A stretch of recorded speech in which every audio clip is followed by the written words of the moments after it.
Tikulandireni konse komwe mukutionera pa Facebook page komanso pa YouTube. Ine ndi Titus Jeraphiri kukulandirani mpulogalamu imene ya tiyende limodzi yomwe ndithu timakhala tikumva nkhani zosiyanasiyana kuchokera maofesi amene ali pansi pa Archdiocese ya Lilongwe, tikukamba maofesi mwina monga nkhani za maphunziro komanso maofesi ena. Lero mu program imene ya tiyende limodzi tikhale tikumva zambiri kuchokera ku bungwe limeneli la CADECOM, ndipo lero ndili ndi amenewa ndi Madaliso Chilalire yamwe ndi mlembi ku bungwe limeneli la chitukuko la CADECOM mu Archdiocese ino ya Lilongwe. Takulandirani bambo Madaliso Chilalire. Tathokoza kwambiri. Ntchito ikuyenda bwanji koma choyamba ku CADECOM? Ntchito ikuyenda bwino.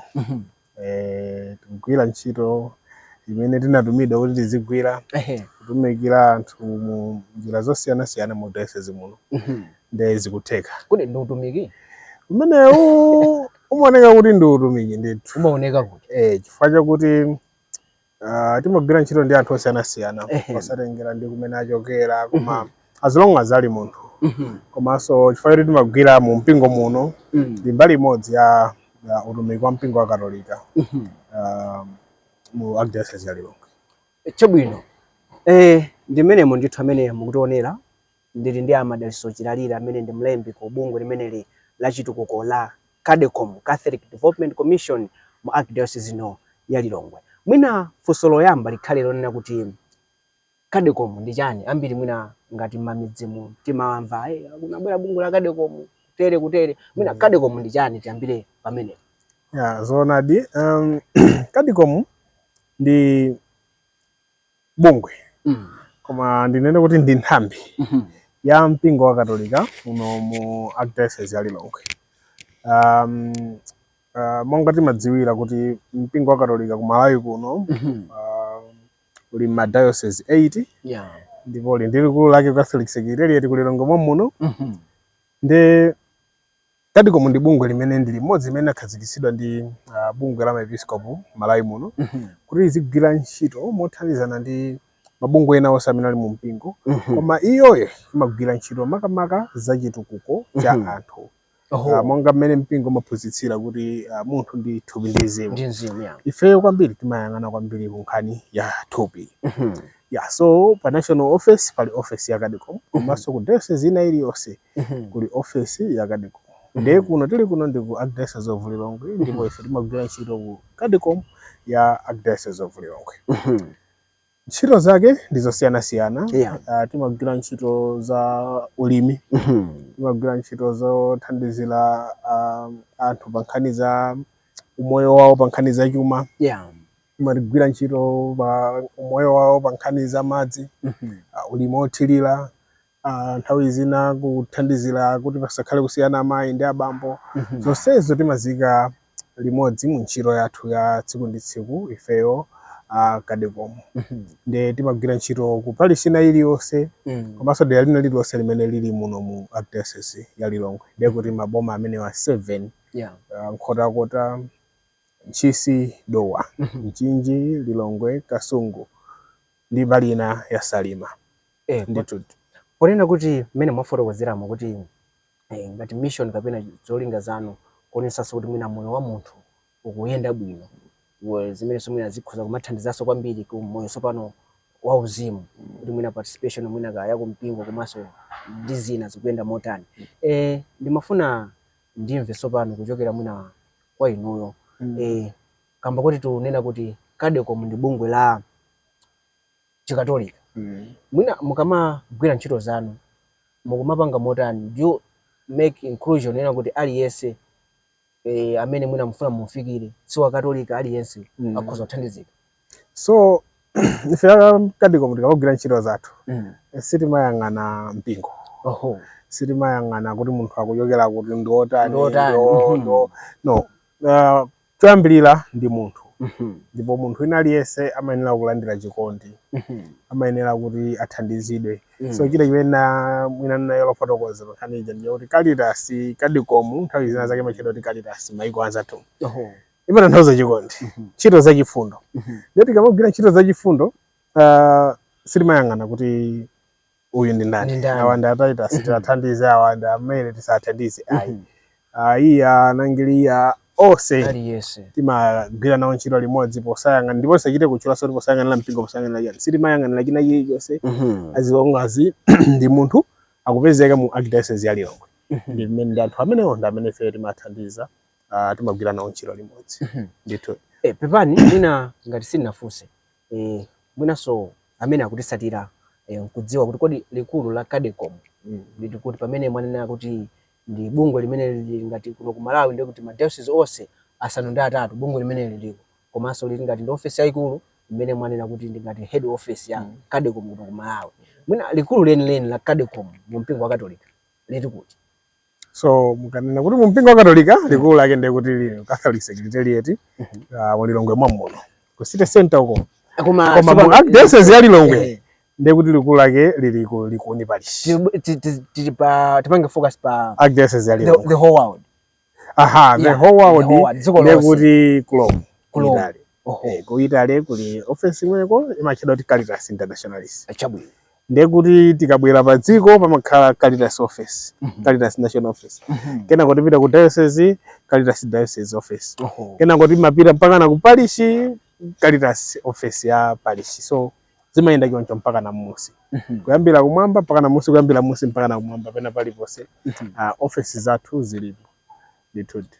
Pa nkhani ya ma project kapena mwina ma initiatives amene mwina mukugwira ngati CADECOM muno mu archdiocese ya Lilongwe sindikudziwa kuti mukumagwira motani ndi likulu la office ngati mwina pali ma projects ena ndi ena mumakhaso ni ma projects ona paokha ngati mwina CADECOM mu archdiocese ya Lilongwe ndi ma projects awawa aokha kapena CADECOM national level mukumagwira motani? So ubale wathu ndi national office ndi wabwino kwambiri. Choyambirira I think chimene chimakometsa ubale wathu ndi chakuti national office ili mu archdiocese yathu. So timangoyenera kuti tikhale pa ubale wabwino.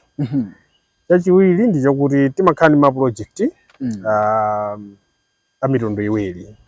Ali ma project ena amene amachokera ku national office. National office amati akapeza thandizo la project mwachitsanzo kunachitika madzosefukira nkhotakota CADECOM mu national office anayankhulana ndi anthu otithandiza mabungwe otithandiza thandizo lapezeka thandizo limene lija limabwera ku archdiocese of Lilongwe chifukwa chakuti ngozi imeneyi inachitika ku archdiocese of Lilongwe chimodzimodzi ku madiocese ena chimodzimodzinso ma project pali ma project ena ntchito zina zimene amene akupereka thandizoyo amakhala waneneratu kuti ntchito iyi ifunika chitike kudowa ntchito iyi tifunika tigwire ku nkhotakota ntchito iyi tifunika tigwire ku Mchinji.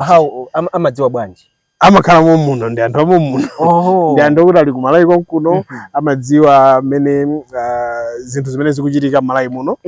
So mwachitsanzo tingopereka chitsanzo cha Norwegian Church amene ndi mmodzi wa madonors athu amadziwa kuti kunchisi kuliza kutiza kuti kunchisi kuli njala malipoti alipo ndi amaona kuti ife tifuna tithandize kunchisi mosadziwa kuti kunchisiko kapena mwina ndi kwa Lilongwe diocese.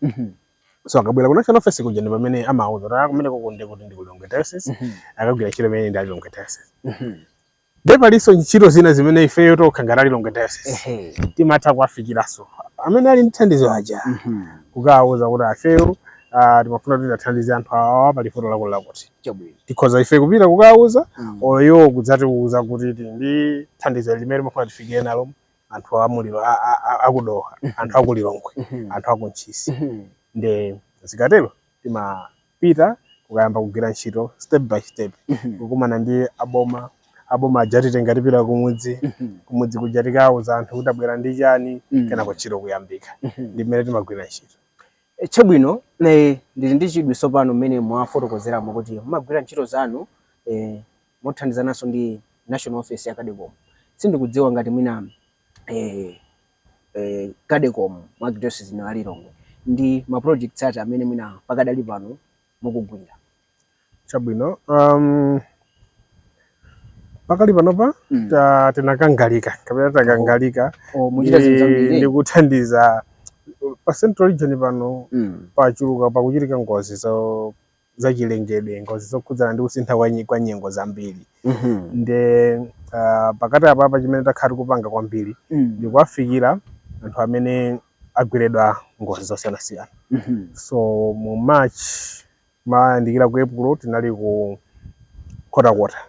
Kumeneko kunali madzi osefukira, ndikukhulupirira kuti inonso munamva. Madzi anasefukira kwati Mphonde, Kudwangwa, malo ambiri, anthu ambiri anali m'mavuto. So tinali kumeneko kukathandiza ndi thandizo kuti mwina mange angapulumuke katundu awo amene anapita. Timapatsa ndalama yokwana 100,000 kwacha, komanso likuniphala kwa anthu amene kwa mabanja amene anali ndi ana osachepera zaka 5. Ndeti nalinso ku Mulilongwe muno kwa TA Kalolo kuna Mitete Parish. Chimodzimodzinso kumeneko kusunasefukire madzi, koma kunali nkhani ya njala injeno kuti atifana kolole chifukwa choti mvula sinakuyambire. Nde kumenekonso tinakafikiranso anthu okwana 900 osachepera 900 amene tinathandiza. Ndi chaka chino chiso timamalizitsa project ina imene timagwira ntchito kudowa ndi kunchisi. Mu project imeneyo timagwiritsa ntchito chilengedwe. Tikumalimbikitsa kuti tizigwiritsa ntchito chilengedwe tikamapanga ulimi wathu. Tisamaononge chilengedwe tikamapanga ulimi wathu. Chilengedwe chikhale mbali imodzi ya ulimi wathu wa tsiku ndi tsiku. So tikumanena pa Chingerezi timati agroecology. Koma nkhani yake ndiyo kuti tisaononge chilengedwe pamene tikulima. Ndiye kumene kuti mafikira anthu okwana 1,500, 750 akudowa, 750 akuchisi. So pakali panopa zimene zatilangwanikitsa ndi zimenezo. Ndithu. Tsopano ikafika pa nkhani ngati ya kuthandiza anthu amenewo, mumatha kupanga identify motani kuti okay mwina banja ilili kulithandiza kapena awa akhuzidwa ndithu ndi njala kapena ndikusefukira kwa madzi kuyenda athandize motere. Mumapanga identify motani anthu otere? Chabwino. Pali njira zingapo zimene timagwira. So mtelekeze mmene mwanenera kuti ngozi ya kusefukira kwa madzi. So ku dera lina lilonse kuli makomiti amene anakhazikitsidwa ndi aboma, amene amachedwa kuti village civil protection committees. Amene aja ngozi iliyonse ikachitika amapanga kaundula wa anthu amene agwedwa ngozi imeneja. Mayina amene aja, manyumba awo alimu anthu angati, mbanja mwawo ndi zina zotero amatumizidwa ku boma, ku council. Aboma amatha kuitirana monga mukhoza kukumbukira kuti president I think ndi mu September mmene mucha ngati si March chaka chino anazalengeza kuti mdziko muno muli ngozi. We were in a state of emergency. So ndekuti bomba pamene pajalaitana kuti anthu awathandizire mdziko muli ngozi. So kumakhala kuti kuli mayina kale. Aboma kudzera ma village civil protection committees apeza anthu amene akhuzidwa ndika. Anthu amene acha akatipatsa database ija, ifeyo ndi timatengananso ndi aboma mwaja, komanso ifeyo ndikupita no m'midzi muja ndikumakayang'ana kuti Ruben Banda ndi atiwo tikapeze amakhala kuti tikaonedi kuti anatani anagwedwa ngozi. Pakana tiyendera anthu onse aja ndikuona kuti awa anagwedwa ndi ngozi. Nthawi zina zimapezeka kuti analipo koma ngozi yosina ndamudzi momwemo koma ngozi sina gwere nawo. Ndi anangolembera ifoti ndamudzi amene aja timasiya. Nthawi zina timayang'ana kwambiri amene ali ovutikitsitsa. Timadziwa kuti ngozi ija ikachitika anthu osiyanasiyana ngozi ija imapanga imawakhudza mosiyanasiyana. Tiyerekeze ana amene akungokhala okhalibe makolo, banja limene lijalo pachitikenso ngozi. Ndikuti pepa chamakhala kuti pagovuto lalikulu. Tiyerekeze banja limene lili ndi anthu aulumali. Banja limene lijalo kumakhala kovuta kuti likwanitsenso kuyambaso moyo wawo, kupitiliza moyo wawo. Ndi mabanja ngati amene wati mayang'anitsitsa kuti akhale nawo mugulu la anthu othandizidwa. Achinyamata okhaokha, azimayi, azibambo, okalamba. Zimenezo anthu onse aja amene ngozi ikapeza amakhala ovutika kuti apange ayambeso moyo wawo bwerere mchimake. Amene aja ndi amene timayang'anira kwambiri kuti akhale oyambirira kuthandizidwa. Kenako ndikumakwera kutengera ndi vuto amene linafikira. Imene timapezera anthu athu osiyanasiyana. Chabwino kwa omwe mukutisatira tili program imene ya Tiyende Limodzi amene mutisatira ndithu pa Facebook page yathu ya Radio Alinafe komanso pa YouTube. Ine ndi Titus Jataphiri, ndili ndi Madaliso Chidalire yemwe ndi mlembi kuchokera ku bungwe limeneli la Catholic Development Commission CADECOM Archdiocese ya Lilongwe, omwe ndithu akutithandiza kutambasula kuti kodi bungwe limeneli ntchito zake likugwira motani muno mu Archdiocese ya Lilongwe, ndi cholinga choti ngatinso mpingo tiziyenda limodzi. Ndimafuna tsopano ndimve kutenga ndi mmene mwafotokozeramo makamaka kuti ma projects anu mukakhala kuti mwina ali muli pa ground mumatere sindikudziwa panopa ndi zipaso ziti zimene mukuita kuona kuti koma ngati project yakuti ngati Archdiocese ya Lilongwe tidachita bwino kwambiri ndipo ndife okhutira ndi mmene tidapangira pa nkhani za ma projects anu. Zikomo kwambiri. Ndi zambiri koma tinenako zochepa. Mwina tikhoza sopanga back kwambiri mzaka za mbuyo, maybe since ino mutakhala mlembi mu bungwe limene. Zikomo kwambiri. Kubwerera kwambiri mlembi ndakhalapo mpano. Zina zikhoza tulo. Ndipo tikoze ndikugwirizira umlembi. Mwina chaka chimodzi sapano. Kalowa chachiwiri.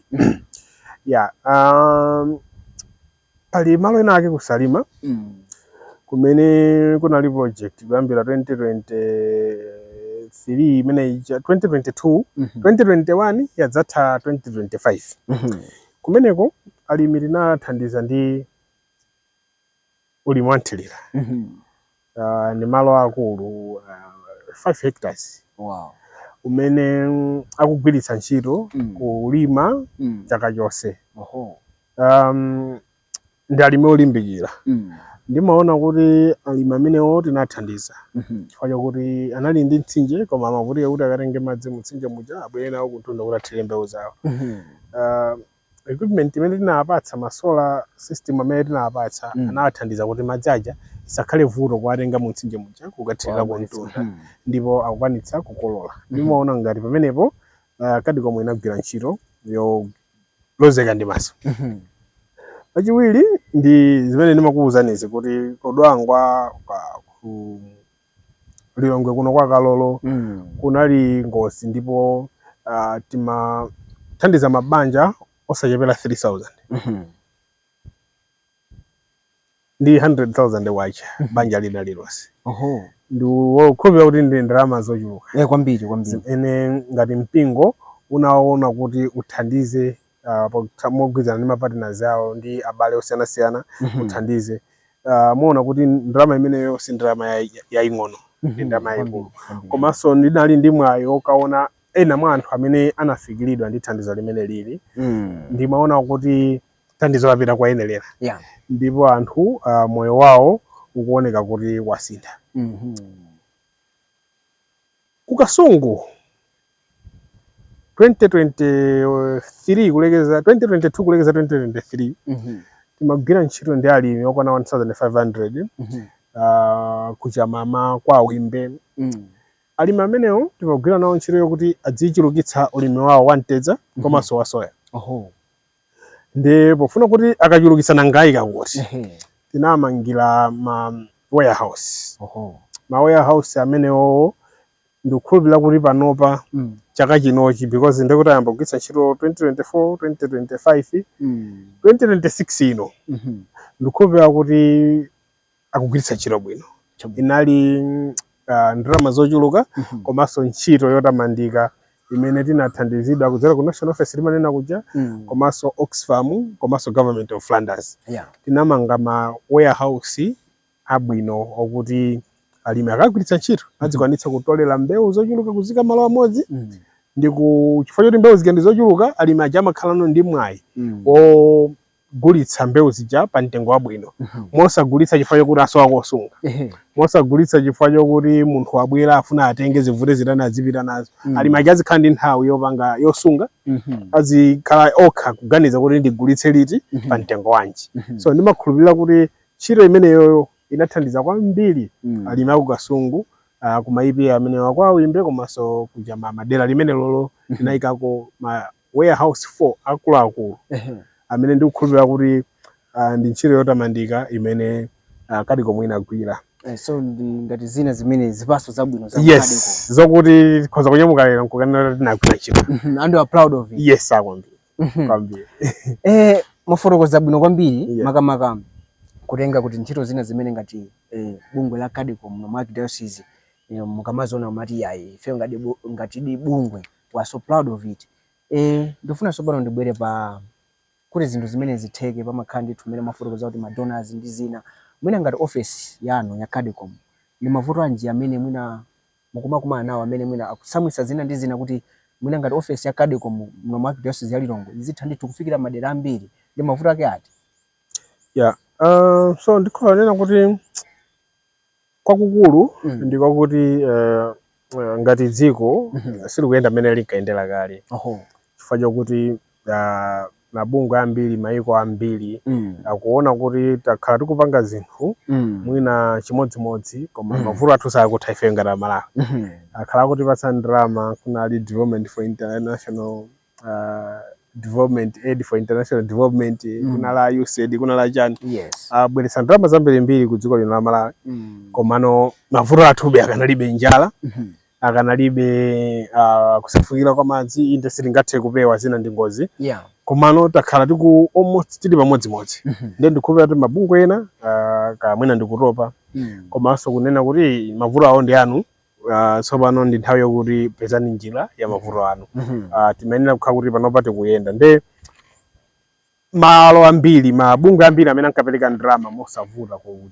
dziko la Malawi kapena ku dziko lonse lapansi anasiya kapena anachepetsa ndi panopa sizophweka kupeza ndalama kuchokera kwa madonors ndi zimene zonse zakhala zili zovuta zikulepheretsa kuti ngati Kadicom ya Lilongwe Diocese ikwanitse kugwira ntchito yake ndi kufikira wina aliyense amene mwina mwake ali wovutika koma ndizochepa zimene timapeza tikuyesetsa kufikira anthu ndimafuna pamenepo kuti tsopano mavuto amene mwapanga identify kuti mwina panopa zovuta kwambiri kuti mpeze thandizo kuchokera kwa madonors ngati office ya Kadicom Mark Diocese ya Lilongwe makamaka mukumapanga address motani mavuto amenewa ndi ma initiatives ena otani kuti maybe muthe kuthandizadi kuti bungwe limene lithe kumapitiliza ntchito zimene likugwira? So posanena kuti office ya Kadicom yokha komano ngati mpingo Mark Diocese ya Lilongwe utsogolake ona patali sankhani zimenezi kuti sikwakutali kuti kulandirabe thandizo ndi akhala kukhazikitsa njira zosiyanasiyana kuti ngati mpingo pawokha nthawi zina ngakhale tidzipitirizabe kudalira anzathu akunja koma ngati mpingo pawokha ukhale ndi njira zina zimene zizithandizira kupanga lani mapulogalamu ake ndi mwina mukhoza kukumbukira kuti mpingo wa Katolika Mark Diocese ya Lilongwe unakhazikitsa bungwe lijema Tiwalire Limodzi Foundation limene labwera kuti lithandizire nkhani imene ya kuvuta kwa ndalama komanso kuti tingagwire bwanji ntchito ma commission onse amene ali mu pasi pa mpingo wa Katolika mu Lilongwe muno kuti athebe kukwanitsa kupitiliza kugwira ntchito kufikira anthu osiyanasiyana komanso posakeda pa mpingo kunena kuti ukhazikitsa thumba lina limene lizithandiziranso mbali ina kuti ukwanitsebe kupeza thandizo la ndalama kuti lithafikira anthu ake komabe ifeyonso ngati Kadicom timathabe kulemba maproposal beti kupitilizabe kuti tithe kupeza thandizo kuchokera kwa madona osiyanasiyana tikupitilizabe sitinasiye siumasiyiratu mpaka nadzenena kuti ifeyo tasiya sitidzakuthandizanso imwe tidzasiyira pamenepo koma tikulembabe timalembabe pena zikhale ngati ziyenda zilephereke pena zitheke koma chachikulu ndicho kuti madonors achepetsa ndalama zimene akumatipatsa so nthawi zina atsogoleri mpingo ambuya Archbishop amatha kukumana ndi madonors osiyanasiyana ndikati itsegulira ifeyo makomo kuti tilembe proposal kuti mwina magazini ziyende bwino so tikupitilizabe kulemba mwina pa nkhani ngati ya mabungwe mwakambapo kuti mwina madonors ena kupanga withdraw pali vuto limene lili pakhalanso pakuvuta kwambiri makamaka tikatengera mdziko muno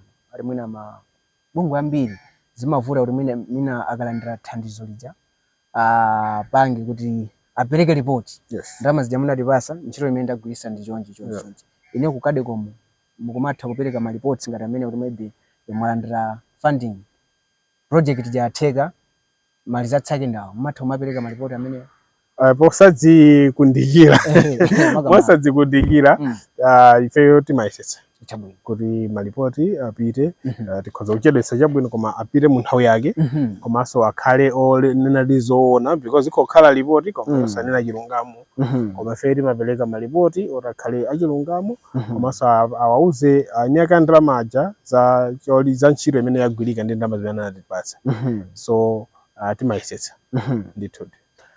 Chabwino mwina pamene topita kumapeto wa programu yathu ndimafunanso timve kuchokera ku office ya Kadecom kuti mwina pali ma plans ena mwina kusogolo ngati bungwe la Kadecom mu Archdiocese ya Lilongwe tiyembekezere zotani pa nkhani yothandiza kunena kuti moyo wa munthu ukusintha komanso umuthandize munthu uja kuti akhale ndi ozipereka kwambiri makaso pa moyo wa Chikhristu.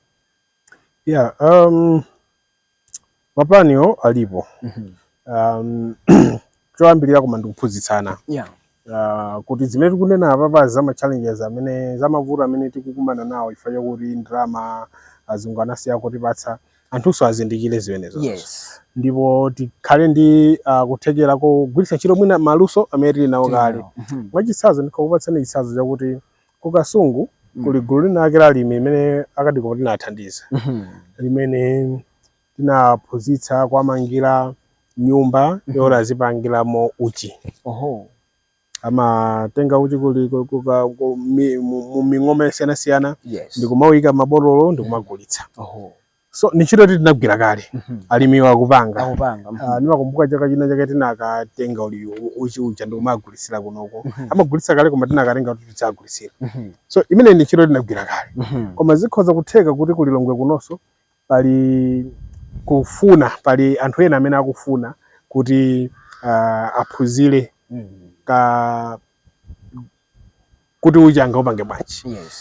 Ndekuti ulendo uno silifunanso ndalama kuti zichokere kwa dona koma mwina tithandize gulu lija lipeze transport apite ku Kasungu akaone mmene anzawo akupangira olo tiyayitane ku Kasungu abwere kunoku adzaphunzitse anzathu anyuwani aja mmene akupangira. So tufuna kuti mwina mwake tigwiritse ntchito zimene tili nazo kale kuthandizira anthu ena. China ngati timakamba za ngozi kuti kunachitika ngozi tinakathandiza kunachitika ngozi tinakathandiza posachedwa pamwina so madonors ajaso anenaso kuti no tanyanya timafunika kuti tsopano tiyambe kukozekera ngozi isanachitike tikhale ni anthu okozekera kodi tingakozeke bwanji kuti ngozi ikadzachitika isadzati vulaze ya vuto lake lisadzakhalira likulu ngati mmene likanakhalira. Ndiye timaphunzitsa alimi aja kuti polima chabwino telekeze tikulima malo otsetsereka mizere iyende chonchi salondole mmene kutsetserekera muti.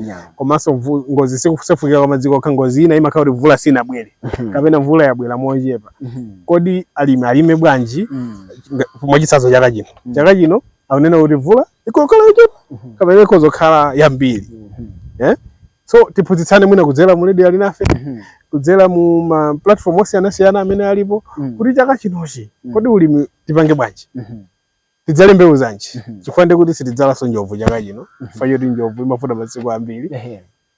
Tisadzale mbewu zo chamochedwa tidzale mbewu za uchamwansanga tisadzale mbewu zimene zimafuna madzi ambiri tidzale mbewu zimene zimafuna madzi ochepa koma tidzalenso mbewu zina zimene zimapilira kuchilala. So mauthenga ngati amenewo tidzagwiritsa ntchito zimene zozo sizikufunika ndalama zambiri kuti tipange.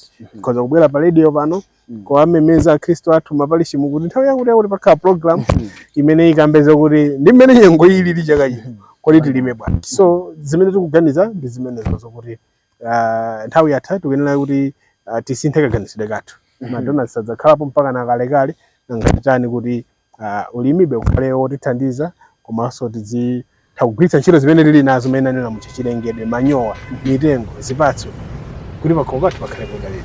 Pali uthenga uliwonse kupereka kwa amene akutionera pakadalira kukhuza bungwe limene la Kadecom. So kupita kwa anthu onse amene akutimvera ndokuti bungwe la Catholic Development Commission timalinyadira kuti Kadecom ndi bungwe lanu limene maepiskopi athu analikhazikitsa kuti lizitithandiza moyo wathu wa tsiku ndi tsiku. Pa nkhani za chuma, pa nkhani za kuti moyo uyenda bwanji tiligwiritse ntchito. kudzera mu njira zosiyanasiyana. Nthawi zina paja timapita ku tsiku la chibalaliso lija kukaphunzitsa anthu kuti kuli bungwe ilili muzidziwanso kuti kuli bungwe lanu ilili limapanga izi ndi izi. Anthu ali omasuka kubwera ku ofesi kwathu. Kwa mapartners athu madona zosiyanasiyana tikuti zikomo mumatithandiza akhala tikugwira ntchito bwino limodzi, koma anthu amene akufuna ma irrigation scheme akanalipo. Anthu amene akufuna kuti athandizidwe ndi matrakita akanalipo. Achinyamata amene afuna kuti athandizidwe pa ulimi wawo wa tsiku ndi tsiku mwina ndi mpamba wa business akanalipo. Bwerani tigwireni ntchito limodzi tathandiza achinyamata awa, ena ali mchechi mwathu muno komanso ena ali makommunity athu osiyanasiyana. Nde kwa madonors pempho langa ndimene kuti ife tilipo ampingo magrupu alipo kale kuti tikhoza kugwira nawo ntchito limodzi ndi kuthandizana kuti chitukuko chipitilire kupita kutsogolo. Tizikomo kwambiri. Ine Madaso Chilalire ndikuthokozeni kwambiri kuti munalola kuti timve zambiri kuchokera ku bungwe limene la Kadeko makamaka Archdiocese ya Lilongwe. Ambiri amakhale mafunso osiyanasiyana koma I think leroli ambiri adziwa kuti kodo bungwe la Kadeko limagwira ntchito chonchi zinthu zake, ngakhale mwana zoti ndinu mlembo ogwirizira koma ifebe tuzaza kuti ndinu mlembo bungwe limene. Koma ndikuthokozeni kwambiri kuti yayi tinali limodzi mu program imeneyi. Tizikomo kwambiri. Amene matisatira apanso ndiye pamapeto program yathu ya Tiyende Limodzi amene matisatira pa Facebook page yathu komanso pa YouTube. Ndinali ndi Madaliso Chilalire amene ndi mlembi ku bungwe limeneli la Catholic Development Commission Kadeko mu Archdiocese ya Lilongwe, kufotokoza makamaka kuti kodi bungwe limeneli likuchita zotani mu Archdiocese ya Lilongwe makamaka potukula moyo wa munthu magawo osiyanasiyana kuti akhale ndithu nzika yeniyeni yotinso ithe kuthandiza pa chitukuko cha dziko komanso kukhala wozipereka makamaka mu mpingo pa moyo wauzimu. Ine ndi Titus Jataphiri, bwanji tizakhaleso limodzi pamene tizakhaleso tibweranso ndi programu ina ya Tiyende Limodzi.